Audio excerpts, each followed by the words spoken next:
Votre journal de la fin de journée, c'est Europe Soir. Isabelle Millet. 18h18 sur Europe 1, c'est l'heure de l'invité d'Europe Soir avec vous Isabelle. Et on parle ce soir, Carole, de l'emploi des seniors avec ces chiffres qui ont été publiés aujourd'hui par l'INSEE alors que le gouvernement prépare sa réforme des retraites qui sera sans doute l'une des plus explosives du quinquennat. Depuis 10 ans, l'emploi des plus de 50 ans a augmenté de plus de 10 points. C'est considérable, on en parle avec vous. Bonsoir Serge Guérin.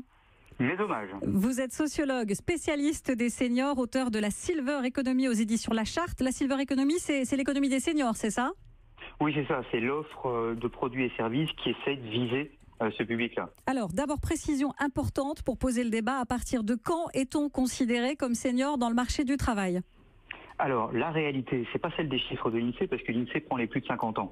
La réalité, malheureusement, c'est que c'est pire que ça. C'est dès 45 ans dans l'entreprise, on est considéré comme un senior. Donc tous nos auditeurs qui ont 44 ans et demi sont en train de faire la tête là. Oui, mais je vous confirme. Voilà. Moi aussi. Voilà. En tout cas, l'INSEE nous apprend aujourd'hui que les seniors sont beaucoup plus nombreux à travailler aujourd'hui qu'il y a 10 ans. Elle a calculé l'évolution de la part des 50-64 ans qui avaient un emploi entre 2007 et 2017. Et désormais, les plus de 50 ans représentent presque un tiers des actifs occupés en France. Ces chiffres, ils confirment une tendance de fond ? Oui, c'est-à-dire que d'abord, il y a une réalité toute bête, c'est qu'il y a plus de gens qui ont plus de 50 ans dans la population qu'avant. Donc il est normal qu'ils représentent une part plus importante de la population active.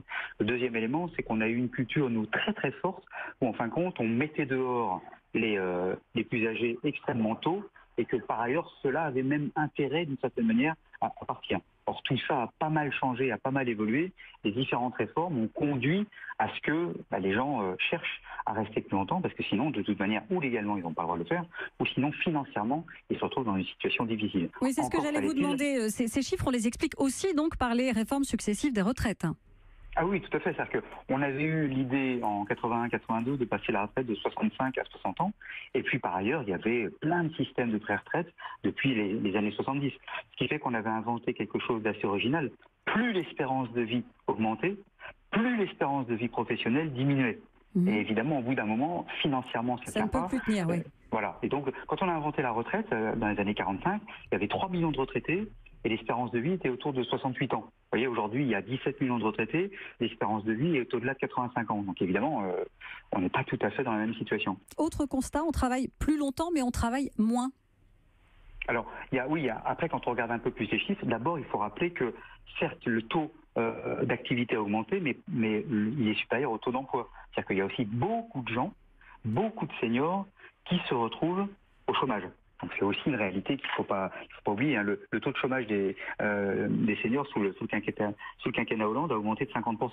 Donc on est aussi quand même dans ce type de situation. Et d'ailleurs, quand on regarde la proportion de chômeurs qui sont très longtemps au chômage, 62% à peu près de mémoire des chômeurs de plus de 55 ans sont au chômage depuis plus d'1 an, alors qu'on est à peu près à 40% pour les autres. Vous voyez, donc il y a aussi des situations assez différentes. Il y a plus de seniors aussi qui vont travailler à temps partiel, soit parce qu'ils ne peuvent pas faire autrement, c'est-à-dire qu'on ne les embauche pas à temps complet, soit parce que eux, ou parce qu'ils sont fatigués, ou parce qu'ils ont envie de terminer leur vie professionnelle comme ça, ou parce qu'ils commencent à faire du cumul avec la retraite, vont choisir. Mais il y a aussi une proportion importante de gens à qui on impose en fait un système de temps partiel.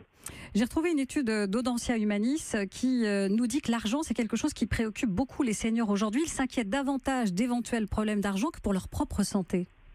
Alors, c'est vrai que, d'abord, contrairement à ce que certains croient, les retraités ne sont pas des privilégiés et la retraite est assez faible finalement. Et donc, il y a des gens en plus qui découvrent trop tard, je dirais, au moment du passage à la retraite, puis d'autres qui s'en préoccupent un peu avant, que entre le dernier salaire et la première pension de retraite, il peut y avoir un gap, une chute, parfois de plus de 50%. Donc, il y a des gens, en effet, qui ne sont pas en capacité de s'adapter, disons, avec un pouvoir d'achat beaucoup plus faible. Oui.